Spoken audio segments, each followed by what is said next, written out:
संत रामपाल जी महाराज एक ऐसे महान संत जिन्होंने अपनी सतभक्ति, तत्व ज्ञान, करुणा और सेवा के बल पर समाज में नई मिसाल कायम की है।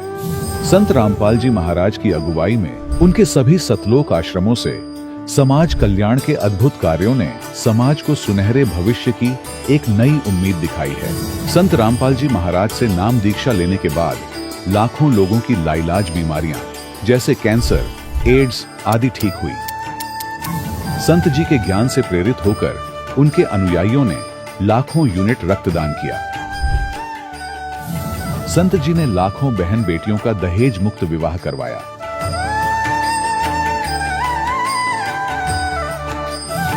संत जी ने लाखों लोगों का नशा छुड़वाया, करोड़ों उजड़े परिवार बसे।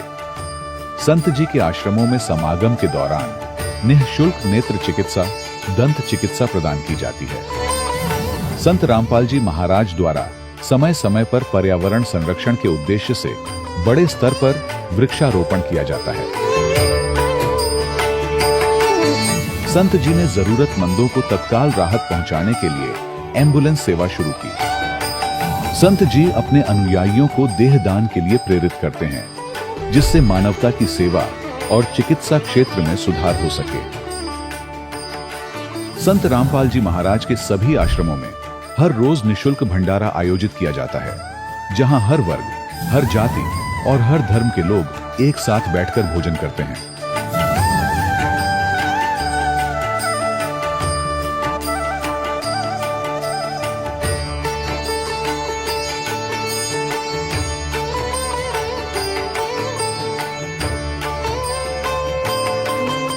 संत रामपाल जी महाराज की अन्नपूर्णा मुहिम ने गरीब और बेसहारा लोगों के जीवन में एक नई ऊर्जा और उम्मीद को जन्म दिया है।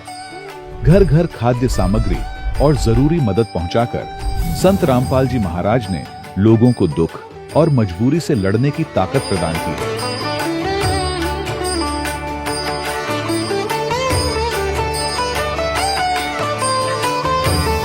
संत रामपाल जी महाराज द्वारा गरीब लोगों के लिए घर बनवाने का अद्भुत कार्य एक ऐसी मिसाल कायम कर रहा है जो सदियों सदियों संत जी की उदारता और दया भावना के तौर पर जाना जाएगा।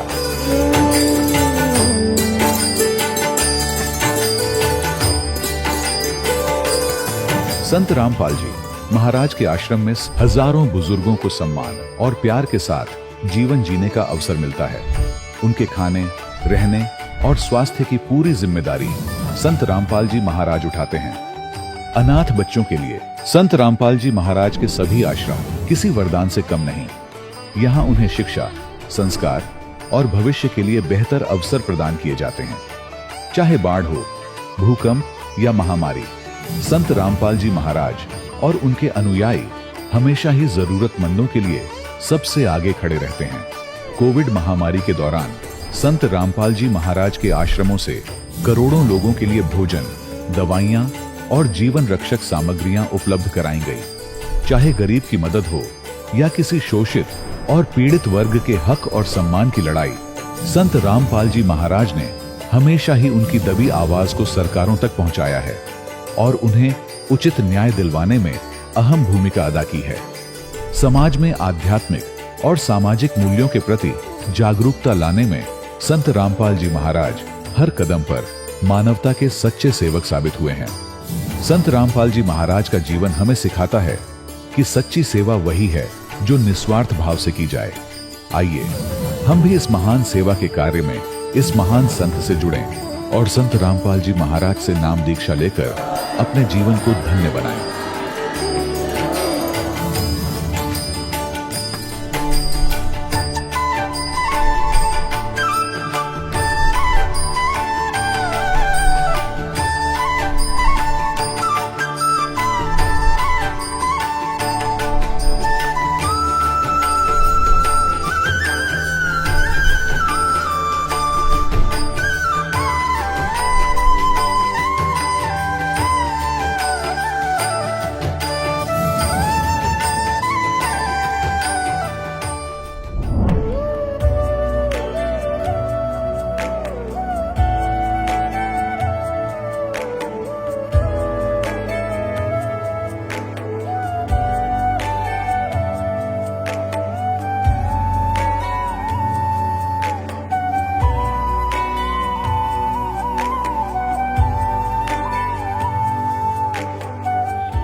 पवित्र श्रीमद् भागवत गीता, पवित्र चारों वेद, पवित्र कुरान शरीफ, पवित्र बाइबल, पवित्र गुरु ग्रंथ साहिब, पवित्र कबीर साहिब की वाणी में छुपे हुए गूढ़ रहस्य अर्थात तत्व को जानने के लिए कृपया अवश्य सुनिए जगत गुरु तत्वदर्शी संत रामपाल जी महाराज के मंगल प्रवचन। सत साहिब दर्शकों, जब एक आम इंसान अपने जीवन में सुख और शांति की तलाश में सभी देवी देवताओं की भक्ति करता है, व्रत उपवास और तमाम तरह की साधनाएं अपनाता है और फिर भी उसे न शारीरिक सुख मिलता है न मानसिक शांति, तब उसका ईश्वर के प्रति विश्वास डगमगाने लगता है।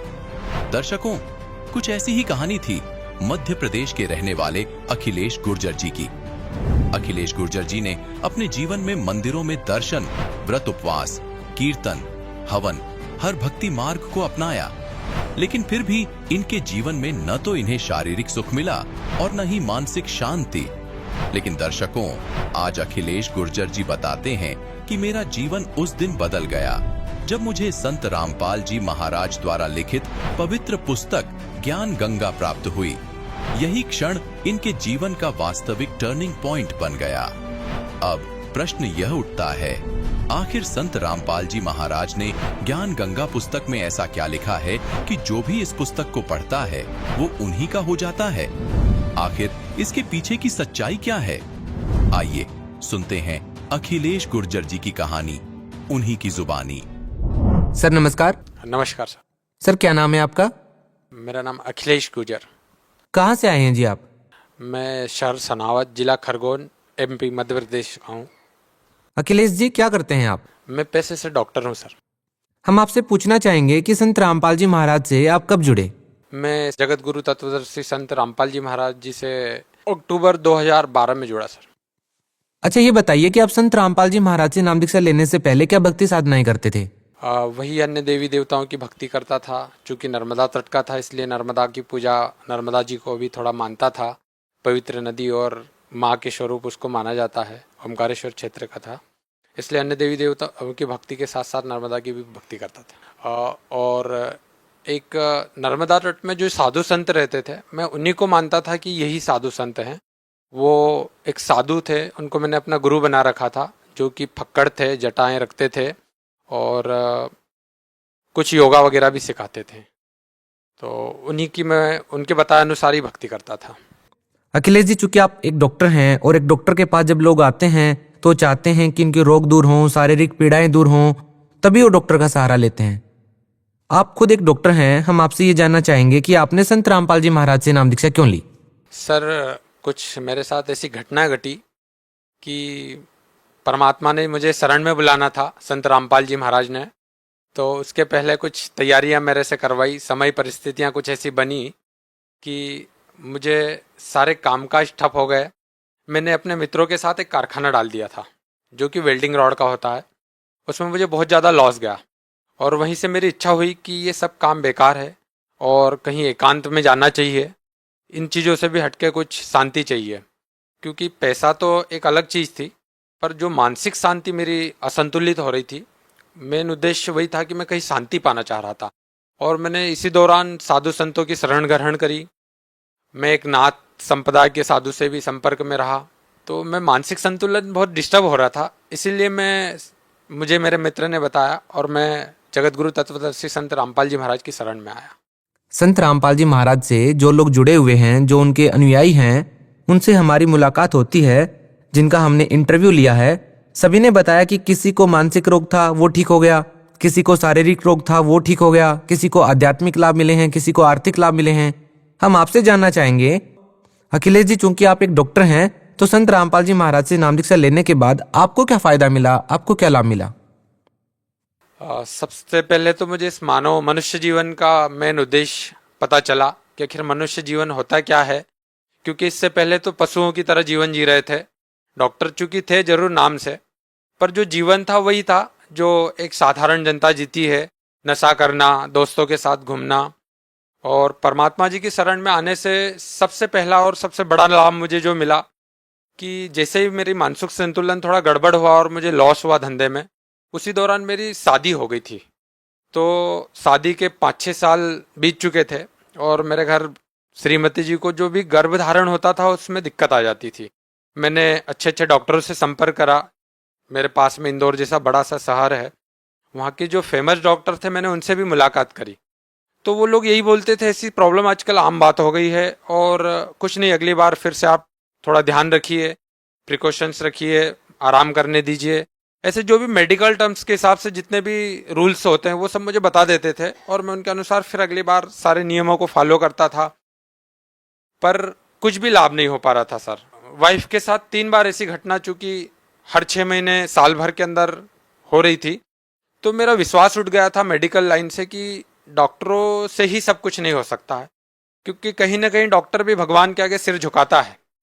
तो डॉक्टर सब कुछ नहीं कर सकता, भगवान भी कोई चीज़ है। और मैं संत रामपाल जी महाराज की शरण में जा चुका था, तो मुझे ऐसा लगा कि कहीं ना कहीं संत रामपाल जी महाराज की दया से ही कुछ आगे बढ़ सकता हूँ। उसी बीच मेरा एक विचार भी हो गया था, जब उनकी मैं पीड़ा देखता था ऐसे समय में, तो मेरा विचार हो गया था कि अब मैं ये इस टाइप की कोई भी चीज़ नहीं चाह रहा हूँ बच्चे जैसी। अब मैं किसी भी गरीब व्यक्ति के बच्चे को या जिसके पास ज़्यादा बच्चे या कोई अनाथालय हो वहाँ से एक बच्चा अडॉप्ट कर लूँगा, क्योंकि बच्चा चाहिए क्यों, सिर्फ मनोरंजन के लिए, आगे चल के वो आपकी सेवा कर सके, ऐसे इसी सुविधाओं के लिए बच्चा चाहिए। तो मैंने ये विचार किया कि किसी गरीब व्यक्ति का बच्चा अडॉप्ट कर लूँगा। और मैं श्रीमती जी से बार बार बोलता था कि एक कोई गरीब परिवार देखेंगे और अपन बच्चा ले लेंगे। तो मुझे बोलती थी कि नहीं, कभी खुद का भी बच्चा होना चाहिए, मैं भी माँ बनना चाहती हूँ। और मुझे आज अच्छे से याद है कि वो दिन 31 दिसंबर का था, रात का समय चल रहा था। मैं और मेरा मित्र हम लोग बैठे थे ऐसे घर पर ही, चाय के साथ हंसी मजाक चल रही थी, और वो अपने घर चले गए, मैं अपने घर पे रेस्ट कर रहा था। इतने में सुबह सुबह करीब 4 बजे मुझे एक सपना सा आया, और वही सपना सेम मेरी वाइफ को भी आया। हम दोनों को ऐसा एहसास हुआ कि कहीं ना कहीं हमारे कमरे में बंदी छोड़ संत रामपाल जी महाराज जी आए, और एक अचानक सी हल्की सी लाइट का एहसास हुआ और एक शांति फील हुई।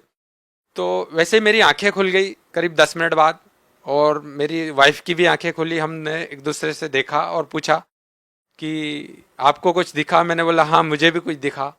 और बोले कि क्या दिखा? तो मैंने बोले पहले आप बताओ। उन्होंने बताया कि भाई मुझे रामपाल जी महाराज जी के दर्शन हुए। मैंने कहा मुझे भी सदगुरु रामपाल जी महाराज जी के दर्शन हुए। वो दिन था सर, और आज का दिन है कि बंदी छोड़ परमात्मा संत रामपाल जी महाराज की दया से दास के पास एक 2 साल की गुड़िया है, और इतनी सुंदर है कि कोई भी देखता तो बोलता है यार ये आपकी गुड़िया नहीं हो सकती।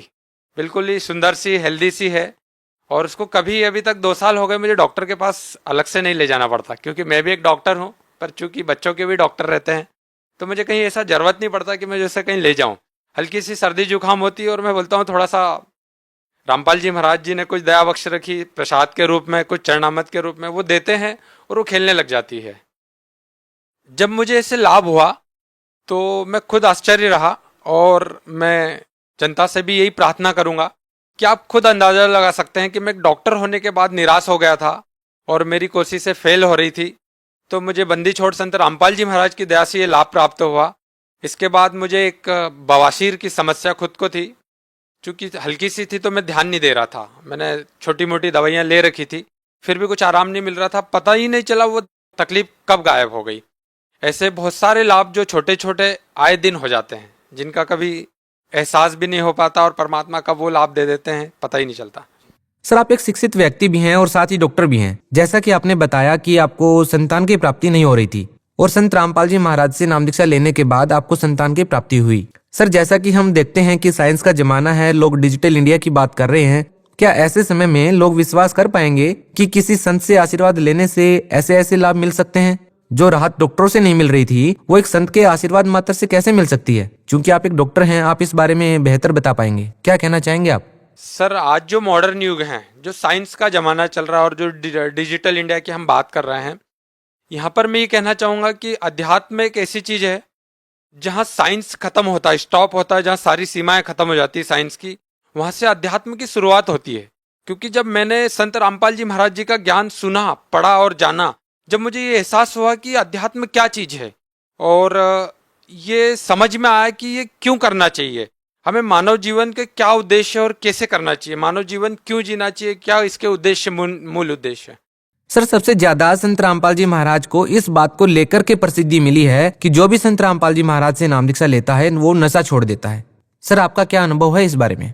सर, मैं खुद नशा करता था, क्योंकि जो फ्रेंड सर्कल था वो कुछ ऐसा था कि कभी ना कभी हफ्ते में एक बार कुछ ड्रिंक वगैरह या फिर सिगरेट की एक आदत सी हो गई थी, मैं खुद भी लेता था। और नशे की आदत के कारण क्या होता था सर कि मेरे खुद का चिड़चिड़ापन बढ़ जाता था और कभी कभी हम दोनों का बहुत झगड़ा हो जाता था और इतना गुस्सा आ जाता था मुझे कि बहुत सारी चीज़ें मैं तोड़ फोड़ कर दिया था करता था। ये मेरी एक बहुत बैड हैबिट थी और इस नशे की लत को रामपाल जी महाराज जी के आशीर्वाद मात्र से ऐसा छूट गया कि मुझे पता ही नहीं चला। उससे पहले मैंने कई बार कोशिश कर चुका था मैं कि ये नशा दूर हो जाए। मैं काफ़ी कुछ 8-8 दिन तक कोशिश करता था, ले नहीं पाता था, कसम खा लेता था कि अब नशा नहीं करूँगा। 8 दिन बाद पता चलता था कि एक ऐसी लत सी खींचती थी और चूंकि डॉक्टर होने के नाते जानता भी था कि ये एक बैड हैबिट है, इससे बहुत सारी बीमारियां पैदा होती है। पर मैंने अपने इतने से जीवन में देखा है कि जो बड़े बड़े स्पेशलिस्ट लोग हैं जो दूसरे को राय देते हैं कि नशा नहीं करना चाहिए, वो भी छुप छुप के नशा करते हैं। मैंने अपने जीवन में देखा है। तो ये बंदी छोड़ रामपाल जी महाराज की आशीर्वाद मात्र से मेरी ये सारी आदतें पूरी तरह से छूट गई सर। सर, भगत समाज को आप इस बारे में क्या संदेश देना चाहेंगे? मैं सारी भगत समाज से और सारे मानव समाज से एक ही प्रार्थना करना चाहूँगा कि चूंकि मैं भी खुद डॉक्टर हूँ, आप देखते हैं हॉस्पिटलों में आके या हम खुद भी देखते हैं जब ड्यूटी पे या कभी ऐसे केसेस रहते हैं तो हजारों की संख्या में लोग तड़पते रहते हैं, उनकी बीमारियों का निदान नहीं लग पाता। वो डॉक्टरों के चक्कर पे चक्कर काटते रहता, हॉस्पिटलों पे चक्कर काटते रहता है, पर उसका कोई निवारण नहीं लग पाता है। और चूंकि डॉक्टर भी खुद अपने कार्य को शुरू करने से पहले एक बार भगवान को जरूर याद करता है। वो मानता है कहीं ना कहीं कि भगवान जैसी कोई चीज इस दुनिया में है, मेरे से भी ऊपर, या इस दुनिया को चलाने वाली कोई शक्ति है जो हम सबसे ऊपर है। तो मेरा एक सभी से एक ही निवेदन है कि आप अगर पूरी तरह थक चुके हो और आपको कहीं ना कहीं विश्वास हो कि भगवान इस दुनिया में है, तो आप बंदी छोड़ सदगुरु रामपाल जी महाराज जी की शरण में आके देखें, उनका ज्ञान सुने समझे। चूंकि पूरा ज्ञान शास्त्रों, वेदों, रामायण जी, गीता जी, कुरान शरीफ, बाइबिल, जितने भी दुनिया के ग्रंथ धर्म शास्त्र हैं, उन सबसे रामपाल जी महाराज जी ने प्रमाणित करके दिखा दिया कि भगवान कौन है, कैसा है, कैसा मिलता है, उसको पाने की विधि क्या है। और बहुत ही सरल और आसान तरीके से भक्ति जितनी सहज रामपाल जी महाराज जी ने बताई। भक्ति नाम सुन के ही डर लगता था पहले। रामपाल जी महाराज ने सारे वेदों से निराकरण करके बता दिया कि भक्ति कैसी और क्यों करनी चाहिए, उसका महत्व क्या है भक्ति का। तो मेरा आप सभी से यही निवेदन है कि आप एक बार रामपाल जी महाराज की शरण में आके उनका ज्ञान जहां भी आपको पुस्तक के माध्यम से, टीवी चैनलों के माध्यम से या फिर SMS, कोई बुक्स, जैसे भी आपको मिले, एक बार जरूर पढ़ के देखे। आप खुद निर्णय करिएगा कि क्या सही और क्या गलत चीज है। बहुत बहुत धन्यवाद सत साहिब जी। दर्शकों, अभी आपने सुने संत रामपाल जी महाराज से दीक्षा प्राप्त करके सुखी हुए भक्त के अनुभव। अब देखिए जगत गुरु तत्वदर्शी संत रामपाल जी महाराज के मंगल प्रवचन। इस गंदे लोक में आप इन्हीं व्यवस्थाओं से संतुष्ट हैं तो आपका भूल लाग रही है। उस भूल को तोड़ने के लिए परमात्मा आते हैं या अपना कोई दास भेजकर आपको सजग करते हैं कि आप अपना मूल उद्देश्य भूल चुके हो। उसके लिए याद दिलाते हैं कि जो भक्ति करते हैं उनकी भगवान मदद करते हैं। जैसे इसमें एक प्रसंग आया है कि लंका तोड़ी, बिलंका तोड़ी और अहि रावण से मारे, 10 मस्तक रावण के काटे और विभीषण को राज दिया रे। परमात्मा कहते हैं यदि तूने यहाँ की थोड़ी बहुत सुख सुविधाएं भी चाहिए तो वो भी हम देंगे, और जो हम देंगे वो तेरे अनुकूल होगी।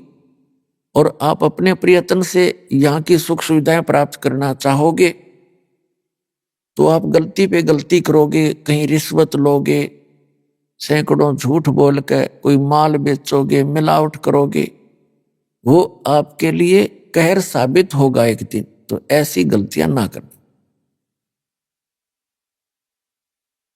फिर बताते हैं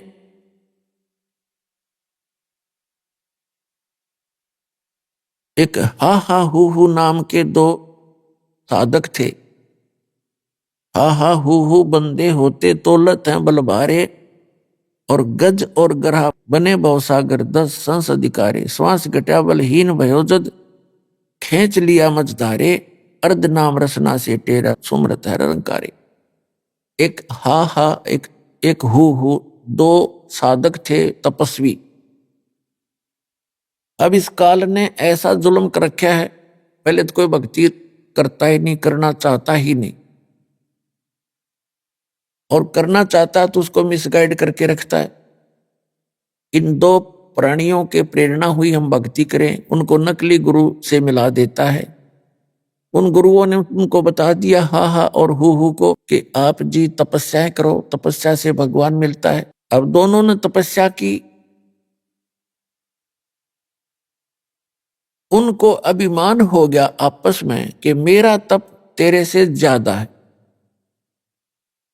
दूसरा कहता कि नहीं, मेरी तपस्या तेरे से अधिक है। तो दोनों को अपना निर्णय कराने के लिए ब्रह्मा जी के पास गए।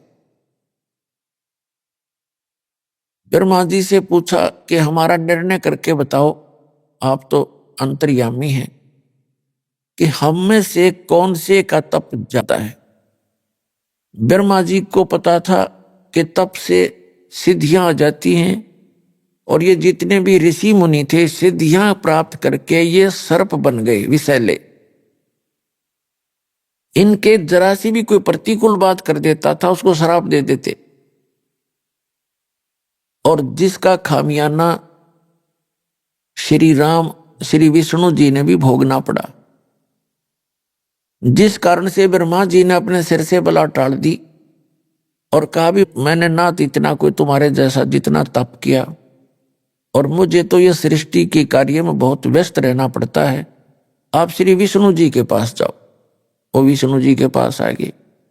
विष्णु जी से भी यही प्रार्थना करी, विष्णु जी के भी यही मन में शंका आई कि यदि मैंने, जैसे ब्रह्मा जी ने भी ये सोचा था, यदि मैंने एक व्यक्ति को कह दिया, एक को तो कहना पड़ेगा तेरा ज्यादा तेरा कम है, तो जिसको भी कम बता दिया वो श्राप दे देगा, वो डर गया, इसलिए अपने सिर से बला टाल दी। विष्णु जी के मन में भी ये शंका हुई कि यदि मैं एक को कहूंगा तेरी तपस्या ज्यादा है इसकी कम है, तो कम जिसकी बताऊंगा वो श्राप देगा। तो इस संकट को भगवान विष्णु जी ने भी मोल लेना उचित नहीं समझा।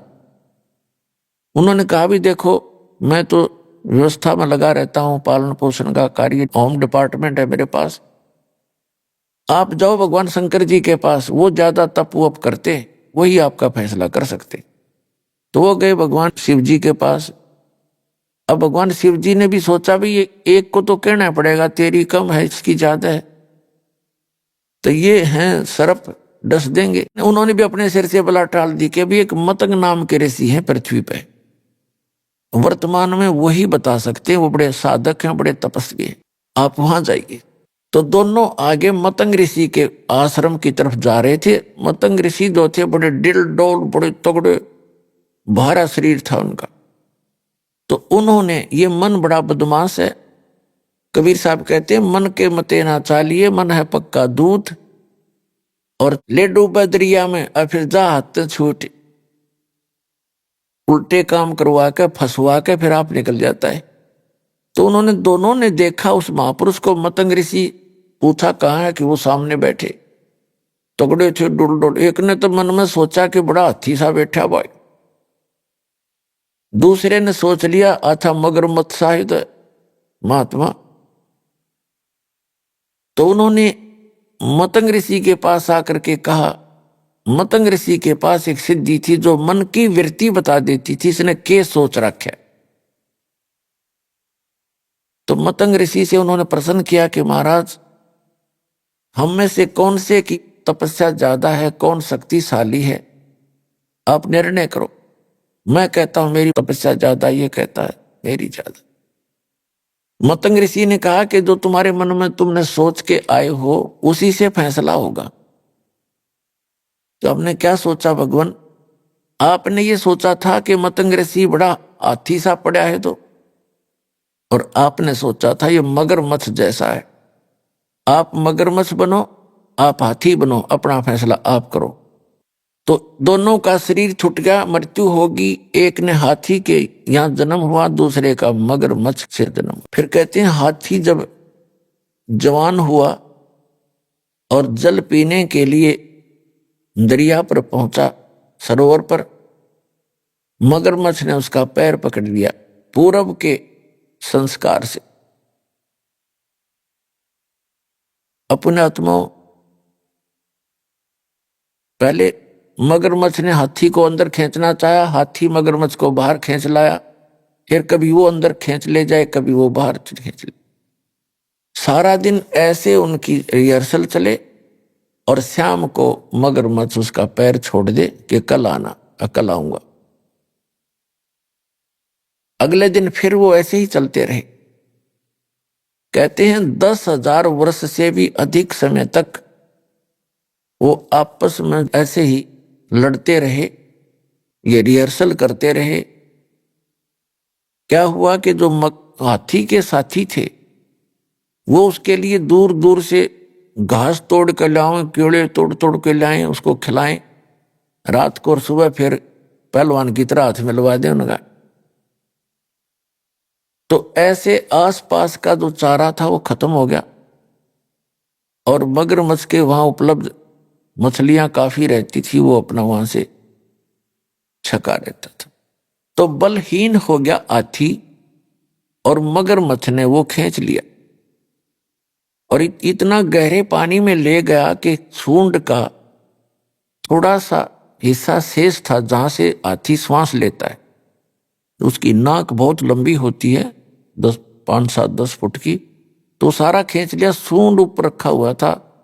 जब उसने देखा कि अब सूंड में भी पानी प्रवेश होगा तो मर जाएगा, अपनी ताकत भूल के परमात्मा को याद किया। थोड़ा सा राम भी पूरा नहीं कहने पाया था, रा। उसी समय कहते हैं सुदर्शन चक्र आया और मगरमच्छ कह लगा, मगरमच्छ ने उसका पैर छोड़ दिया, हाथी बाहर आ गया। अब वहां भगवान प्रकट हुए श्री विष्णु रूप में और आकर कहा कि गज यानी हाथी आप चलो स्वर्ग में। आपने मेरे को कसक के साथ याद किया, इसलिए स्वर्ग चल। तो जब मगरमच्छ ने कहा कि हे भगवान, देखो हम अपनी जिद के आधार से अभिमानवश हम एक दूसरे से लड़ रहे थे, और जब इसने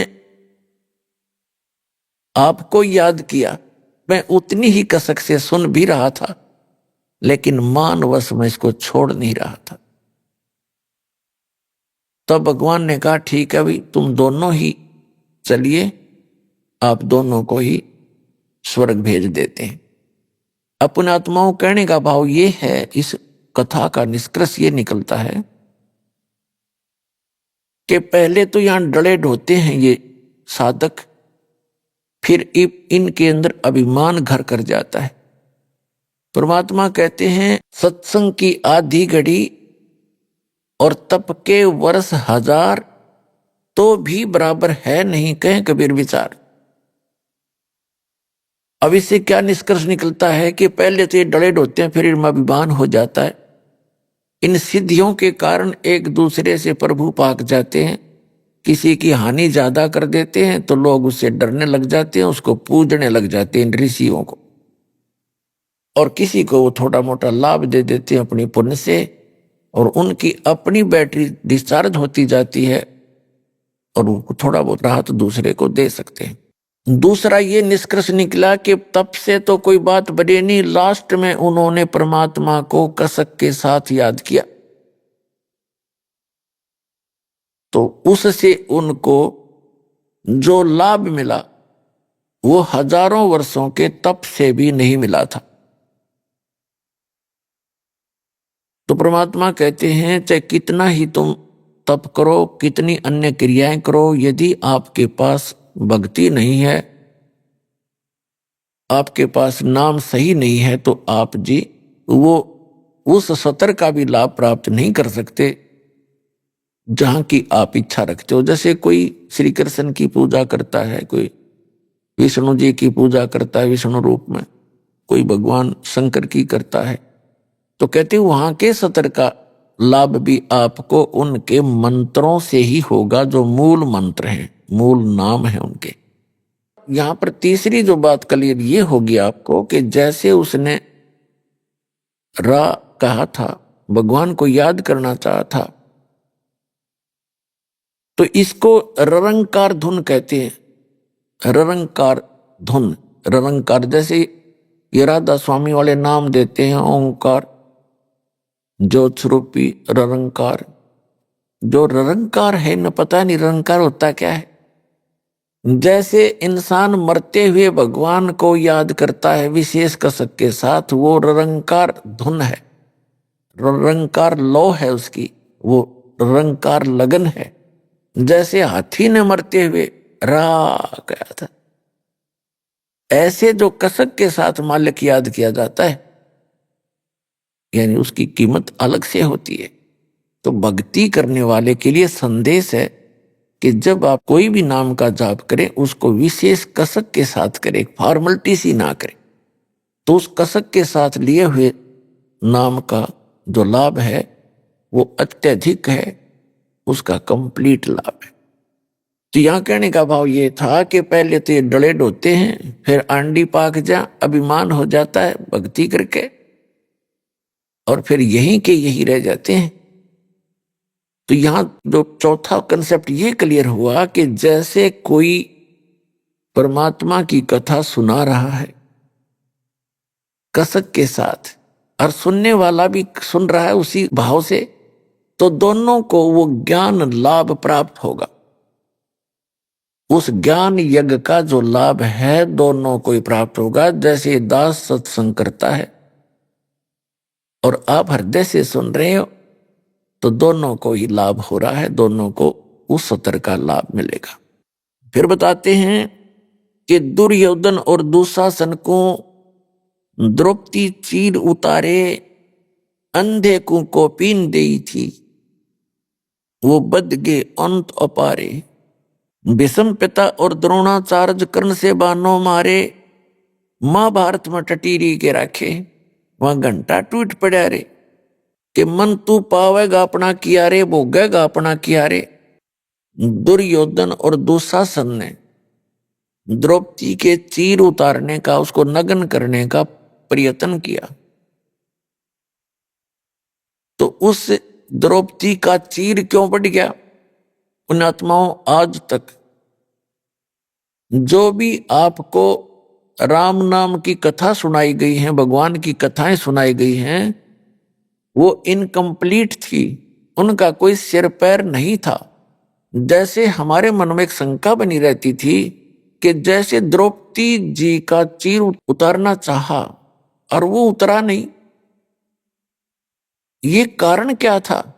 हम कथा पढ़ते थे, सुनते थे, और ये भी सुनते थे भगवान ने बढ़ा दिया। भगवान ने और बहनों का क्यों नहीं बढ़ाया? कितनों की इज्जत लूटी जाती है, उस द्रौपदी का ही क्यों बढ़ाया? यहां बुद्धि कभी नहीं जाती थी, क्योंकि हम इनकम्प्लीट स्पिरिचुअल नॉलेज प्राप्त थे। तो परमेश्वर ने आके वो कंप्लीट स्पिरिचुअल नॉलेज दिया, और अब इस दास के पास उपलब्ध है जो इन सभी अधूरी कथाओं को पूरा किया जाएगा।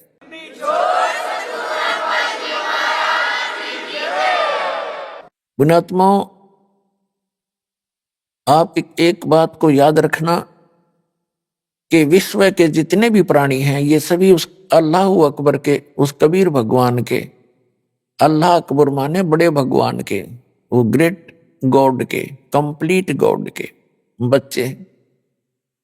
और आज जितने भी पोस्ट प्राप्त हैं, जैसे कोई ब्रह्मा बना है, कोई विष्णु बना है, कोई शिव बना है, या कोई अन्य पोस्ट प्राप्त है, कोई देव बना है, महादेव बना है, और चाहे कोई अन्य यहां पृथ्वी के ऊपर राष्ट्रपति बना है, मंत्री बना है, प्रधानमंत्री, मुख्यमंत्री बना है, ये सभी पूर्व की भक्ति किए हुए पुण्यकर्मी प्राणी हैं। अब जैसे दास आपको क्लियर कर ही रहा है, और आपको लगभग क्लियर स्पष्ट हो भी रहा है कि शास्त्र अनुकूल साधना करने से ही जीव को भक्ति लाभ प्राप्त होता है। अध्यात्म मार्ग का जो लाभ होता है वो शास्त्र अनुकूल साधना से ही होता है। और शास्त्र अनुकूल साधना कैसे होती है? जो सदग्रंथों में विद्यमान हो, सदग्रंथों में जिसका ज्ञान हो, सदग्रंथों के आधार से जो भक्ति हो, उसको कहते हैं शास्त्र अनुकूल साधना। और सदग्रंथ कौन कौन से हैं? वर्तमान के अंदर जो सदग्रंथ हैं, पवित्र चारों वेद, पवित्र श्रीमद् भगवद गीता, ये तो हैं गॉड गिवन ग्रंथ। इसके अतिरिक्त पवित्र पुराण, ये हैं ब्रह्मा जी के द्वारा दिए गए ज्ञान में प्लस करके अपने मत जोड़ जोड़ के आगे इसके 18 भाग बना दिए पुराणों के। और महाभारत के अंदर केवल उस घटना है वो जो महाभारत के अंदर जो पात्र हैं कौरव और पांडव और कुछ ऋषियों का ज्ञान है। तो ये ज्ञान गॉड गिवन नहीं है, ये तो इतिहास एक टाइप का। ऐसे ही पवित्र कुरान शरीफ, कुरान मजीद कहो, एक ही है, केवल नाम नाम मंत्र है, लेख में कोई अंतर नहीं है। तो ये भी गॉड गिवन है, लेकिन ये पवित्र चारों वेद, पवित्र श्रीमद् भगवद गीता और पवित्र पुराण, पवित्र बाइबल का जो अंश है, वो इस ब्रह्म के द्वारा दिए गए हैं। ये भी गॉड है, ये इनकम्प्लीट गॉड है। जैसे भारत का जो राष्ट्रपति हैं और प्रधानमंत्री हैं, ये कंप्लीट साहब हैं, हमारे साहब हैं। वैसे तो गृह मंत्री सेंटर का वो भी साहब है, और मुख्यमंत्री स्टेट का वो भी साहब है, एक मंत्री गृह मंत्री स्टेट का, प्रांत का, वो भी साहब है, एक कमिश्नर भी साहब है, एक डीसी भी साहब कहलाता है, एक एसडीएम भी साहब कहलाता है, तहसीलदार भी साहब ही कहलाता है। तो इस प्रकार ये सभी साहब हैं, लेकिन ये इनकम्प्लीट साहब हैं, अधूरे साहब हैं। इनका सीमा है, अक्षेत्र है। और कंप्लीट साहब जो है, वो पूर्ण साहब जो है, प्रधानमंत्री है और राष्ट्रपति है। इसी प्रकार जो ब्रह्म है, ये इनकम्प्लीट गॉड है, और इसके द्वारा दिया गया ज्ञान इसका इनकम्प्लीट नॉलेज है। लेकिन जितना है वेद और गीता वो सही है। जो कुरान है उस सत्र का ज्ञान वो सही है, लेकिन उसमें ना पवित्र गीता में, ना पवित्र वेदों में, ना पवित्र कुरान शरीफ में, ना पवित्र बाइबल में उस पूर्ण परमात्मा की पूर्ण जानकारी नहीं है। उसके लिए ऑप्शन छोड़ रखा है। पवित्र श्रीमद् भगवद गीता अध्याय नंबर 4 के श्लोक नंबर 34 में, पवित्र यजुर्वेद अध्याय नंबर 40 के मंत्र नंबर 10 में, और पवित्र कुरान शरीफ के सूरत फुरकानी 25 आयत नंबर 52 से 59 में ये स्पष्ट कर रखा है कि वेद ज्ञानदाता, गीता ज्ञानदाता और कुरान शरीफ का ज्ञानदाता कह रहा है कि वो अल्लाह अकबर, यानी वो पूर्ण परमात्मा तो कोई और है जिसने 6 दिन में सृष्टि रची, 7वें दिन तख्त पर जावे, जो सबका उत्पादक है। उसके विषय में कोई तत्वदर्शी संत से पूछो तो वो ज्ञान जो तत्वदर्शी संत बतावेगा वो ना कुरान में है, ना वेद में है, ना गीता में, ना पवित्र बाइबल में। तो वो है कंप्लीट स्पिरिचुअल नॉलेज जो इनके अंदर नहीं है। तो ये जितने भी हैं ग्रंथ, ये इनकम्प्लीट ज्ञान रखते हैं, और इनका ज्ञानदाता भी इनकम्प्लीट गॉड है, कंप्लीट गॉड नहीं है, पूर्ण परमात्मा नहीं है। इतनी सी बात। तो ये जो अब आपको ज्ञान प्राप्त है उस कंप्लीट गॉड के द्वारा दिया हुआ, पूर्ण परमात्मा के द्वारा दिया गया ज्ञान है। आज दास आपको उनका दिया हुआ ज्ञान एज ए टेप रिकॉर्डर सुना रहा है, और उस परमात्मा की कृपा के बिना अन्य इसको समझ नहीं सके। इस दास के समझ में आया। तो अब क्या होगा? अब हजारों वर्षों तक ये ज्ञान चलेगा, पूरे विश्व में शांति होगी। ये माया को इकट्ठी करने की जो दौड़ लग रही है, आग लगी पड़ी है प्रत्येक प्राणी के अंदर, ये इस ज्ञान से शांत होगी। अब पुण्यात्मा, आज जैसे किसी के पास कार है, कोठी है, और सैकड़ों हजारों की एकड़ जमीन खरीद कर डाल रखी है, और चाहे वो प्रधानमंत्री बना हुआ है, चाहे सारी पृथ्वी का भी राजा है, और बहुत धन इकट्ठा करके सोने से सबसे भर रखे हैं उन्हें बैंक वगैरह, और कल मृत्यु होगी और परसों गधा बन जाएगा। खा के ये जीवन उसका। तो बिना ज्ञान के गोबर के भूंड की तरह हम गोबर इकट्ठा करते करते मर जाते हैं, पर सब्र नहीं है हमारे। तो इस ज्ञान से सब्र होगा, इस ज्ञान से आत्मा हट जाएगी इससे कि क्या कर रहा हूं मैं, करना क्या चाहिए था, कहां डले ढो रहा हूं, ऐसे अनमोल जीवन को बर्बाद कर रहा हूं। तो ये एक बार पूरे विश्व में अब शांति होगी। सभी जल रहे हैं, किसी को सब्र नहीं और कोई सुखी नहीं। अब जैसे आपको बहुत बार बताया है कि दास एक बार गोवा गया हुआ था। गोवा समुद्र के किनारे एक शहर बसा हुआ है, गोवा, वो प्रांत भी है गोवा। तो वहां सत्संग किया था हमने, और जहां सत्संग स्थल था, सत्संग के बाद घूमने के लिए हम, साथ ही समुद्र था, तट समुद्र का, वहां चले गए। वहां क्या देखा, फॉरेनर यानी विदेशी स्त्री पुरुष वहां उसके साथ साथ रेत में अपने बिछा बिछा के बस्तर या कोई वैसे लेटा हुआ था, रेत में लेटे हुए थे एक अंडरवियर में पैर के। और उनसे बात की, एक आधे भक्त ना, वो कहते आनंद आ रहा, आनंद यहां इनको। तो उसने बताया कि ये कह रहे हमें यहां आकर शांति प्राप्त होती है। और वो बता कि वहां हमारे बड़े बड़े बिल्डिंग हैं, फैक्ट्रियां चलती हैं, सैकड़ों नौकर, हजारों हमारे नौकर हैं। नमन में बड़ी हंसी आई है, दाता दया तेरी, देख जी रेत में सुख फिर वो डले क्यों ढोए तुमने, जहां सुखे नहीं आग इकट्ठी कर ली। तो जो सुख उनको वहां मिला, उन कोठी और बंगला में नहीं है, वहां तो आग लगी पड़ी है। और आग क्यों लगी है उन कोठी बंगलों में, क्योंकि भक्ति नहीं है।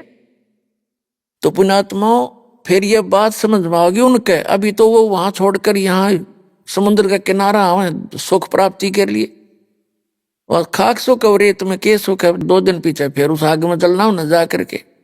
अगर जब सुख इतना होकर के ही है, सब कुछ त्याग कर एक लंगोट बांध कर सुख है, तो पहले से सीमित हो जाओ तुम, घर पे भी सुख हो जाएगा। तो ये आपको दास ये ज्ञान देना चाहता है कि केवल कबीर साहब परमात्मा ने बताया है, पूर्ण ब्रह्म ने, साईं इतना दीजिए जिसमें कुटुंब समावे, हम भी भूखे ना रहे, अतिथि ना भूखा जाओ। ये धन मांगो और भक्ति करो डट के, और फिर आपको जो भी आवश्यकता होगी इस संसार की भौतिक आवश्यकता जो आपकी होगी, भगवान ढेर लगा देगा आपका आगे। अगर आवश्यकता पड़ी तो ढेर लगा देगा।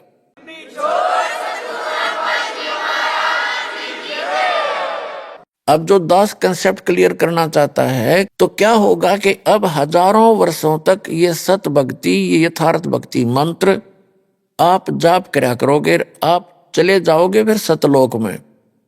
जो लास्ट के व्यक्ति होंगे, क्योंकि प्रत्येक यहाँ काल की व्यवस्था है, समय आने पर उसमें बुराई घर करना शुरू कर देती है। 1000 वर्ष तक तो ये प्योर चलेगा, और अरबों खरबों की संख्या में भक्त मुक्त होंगे, सब सतलोक चले जाएंगे।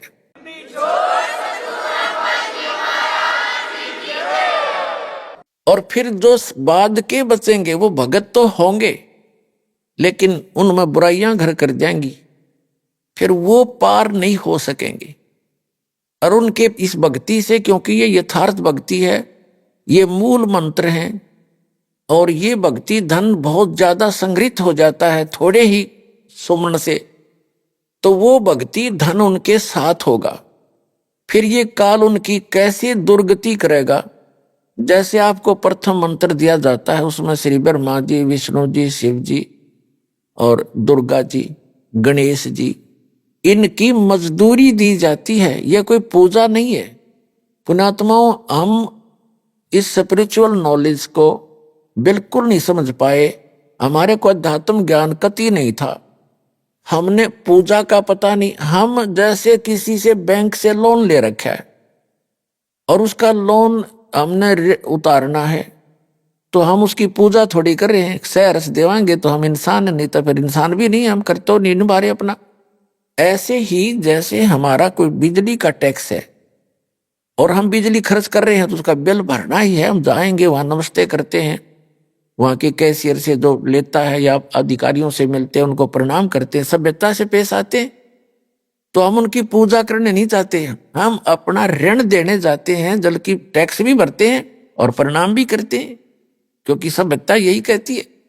तो इसी प्रकार हम इन ब्रह्मा विष्णु महेश के ये जो हमारे ऊपर ऋण है, क्योंकि इनके लोक में हम रह रहे हैं, ये हमने इस मजदूरी दे देकर इनसे राहत प्राप्त करनी है, ये सिर्फ इतना काम है। और जब हम यहाँ से स्वदेश चलेंगे तो हमारे शरीर में कमल बने हुए हैं, ये बैरियर हैं आत्मा के लिए सतलोक जाने में, बाधाएं हैं। तो वो बाधाएं इन मंत्रों से क्लियर पाओगे आपकी, फिर आप पहुंचोगे त्रिकुटी पे। हमारे शरीर में कमल हैं, मूल कमल है, जैसे बैकबोन है रीढ़ की हड्डी, ये जाकर के लास्ट में गुदा के पास समाप्त होती है, और उस जहां ये एंड होता है इसका अंदर की तरफ, हमारे शरीर के अंदर की तरफ, इसके 2 उंगल ऊपर, लगभग 1 इंच ऊपर, एक कमल की शकल की, कमल के आकार की आंतड़ियां बनी हुई हैं, जैसे कमल के फूल के पत्ते होते, आंतड़ियों की ऐसी निशान से हैं।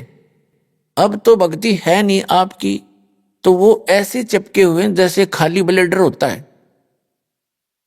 और जब भक्ति शुरू होगी तो उनके अंदर ये मंत्र से हवासी भरी जाएगी, और वो अंदर की नसें तन जाएंगी, जैसे गाय भैंस का सतन, यानी उसमें जब दूध प्रवेश नहीं होता तब से पहले वो लटकते रहते, और जब बछड़ा और बच्चा छोड़ा जाता है, उसको चूसने की चेष्टा करता है, वो तन जाते हैं ऐसे, तो उनमें दूध आ जाता है, उसी से तनते हैं।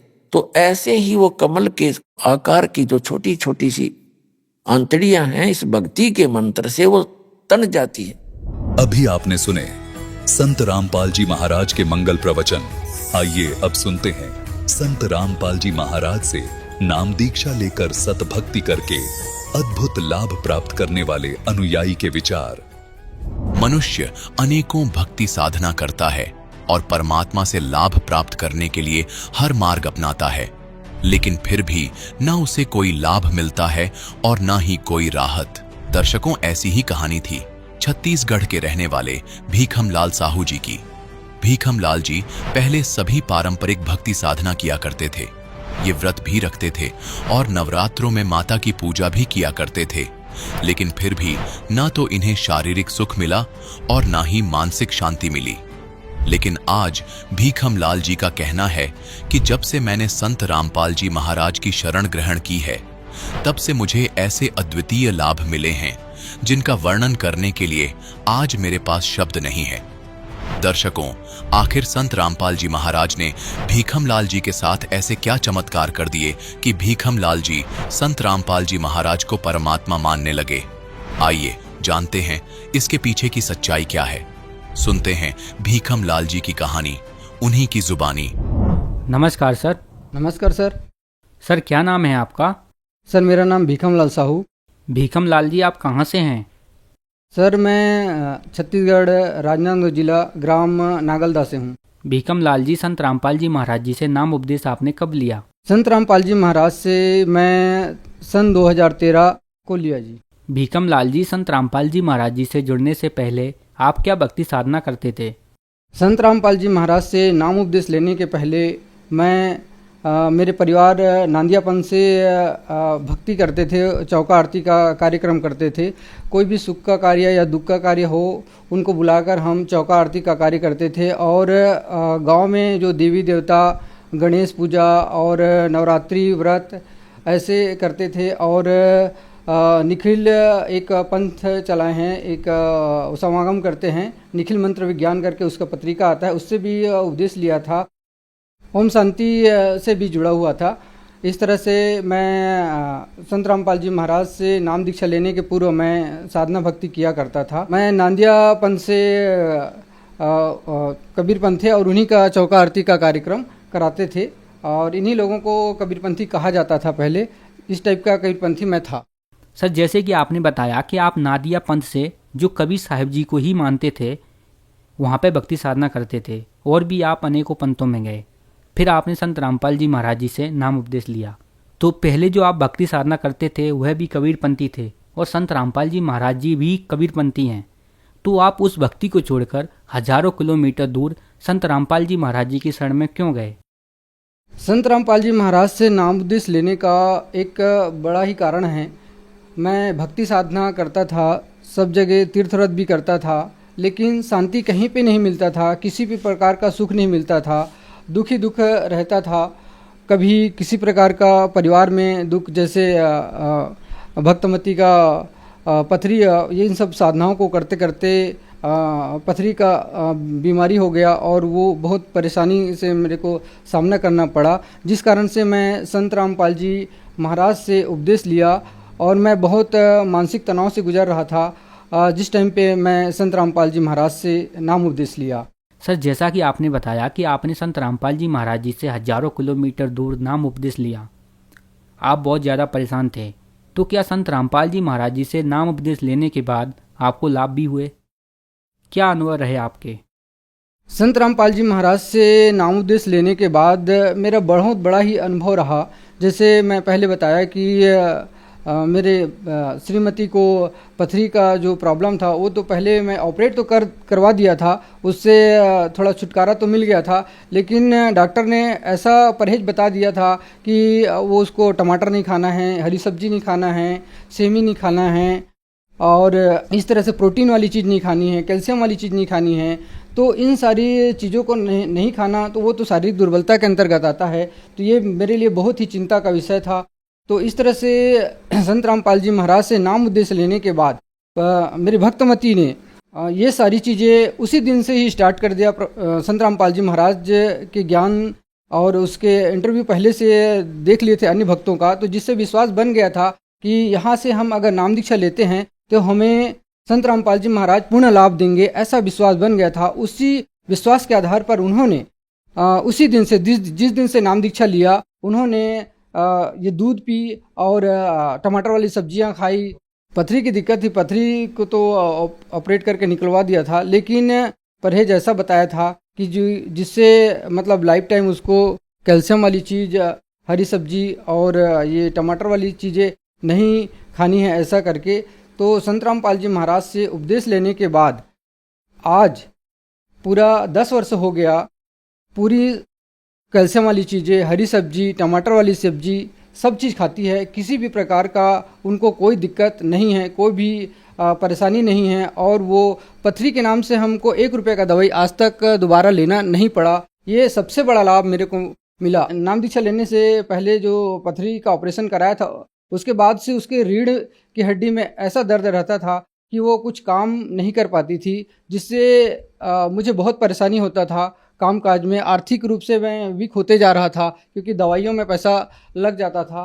तो जिस दिन से संत रामपाल जी महाराज से नाम उपदेश लिया, उसके कुछ समय पश्चात मैंने अपनी पत्नी से पूछा कि तुम्हारी रीढ़ की हड्डी में दर्द रहता था, बताई कि अब परमात्मा की, संत रामपाल जी महाराज की दया से ये सब परेशानी से मैं ठीक हूँ, ऐसे करके। तो इस तरह से मेरे को ये सारे लाभ हुए हैं और आर्थिक रूप से भी मेरे को बहुत अच्छा लाभ मिला है। और एक परेशानी और था, मेरे बेटे का एक्सीडेंट हो गया था, गाड़ी से गिर गया था, जिससे उसके सिर में चोट आया था। तो वो मैं चोट आया था तो उसको जिला अस्पताल में एडमिट किया था। जिला अस्पताल में एडमिट करने के बाद वहाँ इलाज बताए, टेस्ट वेस्ट देखे। 24 घंटे के बाद उन्होंने मेकाहारा, छत्तीसगढ़ में मेकाहारा रायपुर हॉस्पिटल है, वहाँ पे रेफ़र कर दिया। मैं बहुत ही चिंतित हुआ कि हे भगवान, अब क्या होगा, मैं तो यहाँ ठीक हो जाएगा करके, मेरे पास पैसे भी नहीं हैं और मैं कैसे इलाज कराऊंगा। तो रोते हुए मैं मन ही मन प्रार्थना किया, फिर प्रार्थना भी लगाया। तो मैं ले तो गया उस हॉस्पिटल से, तो अब ले जाना ही था क्योंकि वो रेफ़र कर रहे हैं, तो मैं लेके चला गया। तो एक टेम्पो वाले को बुलाया और उन्होंने बताया कि भाई एक हॉस्पिटल और है रायपुर जाने से पहले, तो पल्स हॉस्पिटल का पता दिया। तो मैं बोला ठीक है, मेरे पास में भी पड़ता है तो मैं वहीं ले जाता हूँ सर। वहाँ पे भी ले गए मैं लड़के को, तो वहाँ उन्होंने भी कुछ नहीं बोला, अभी हम 24 घंटे में कुछ नहीं बोलेंगे, ऐसे करके।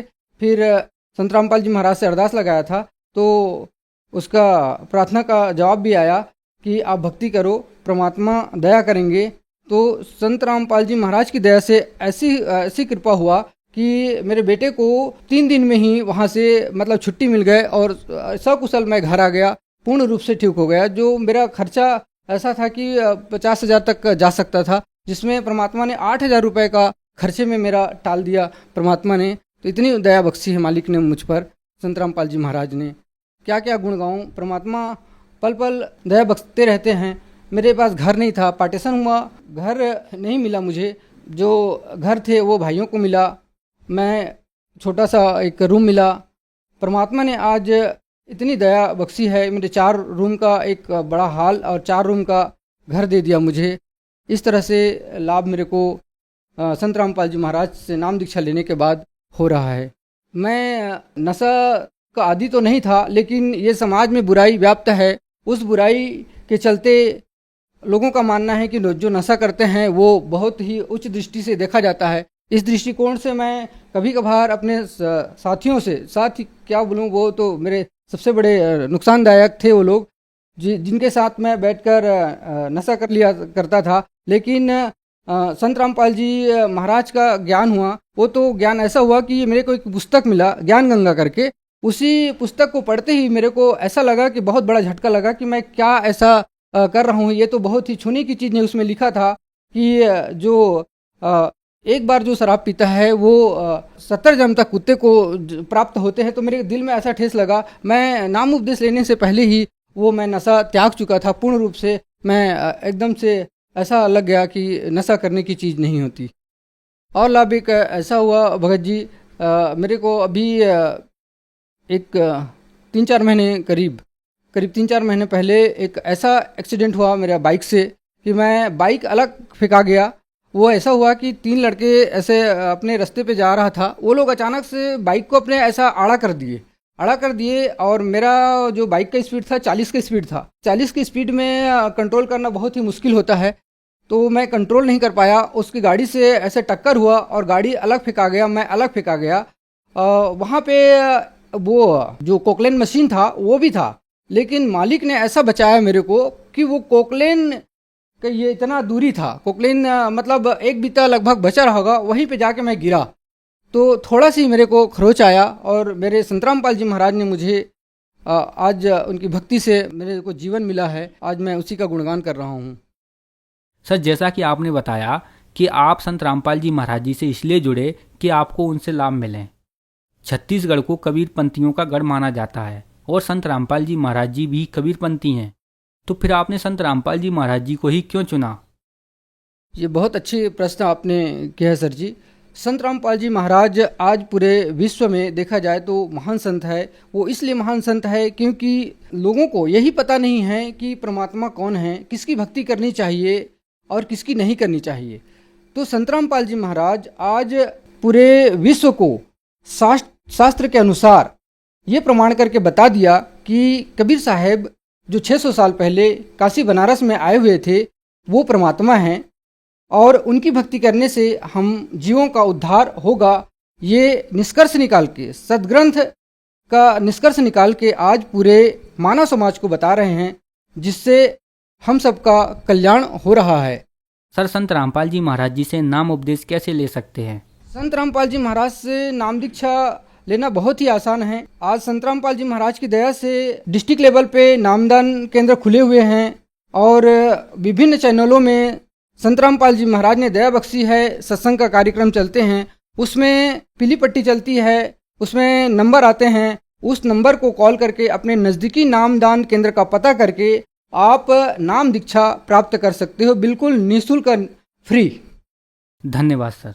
सत साहिब जी।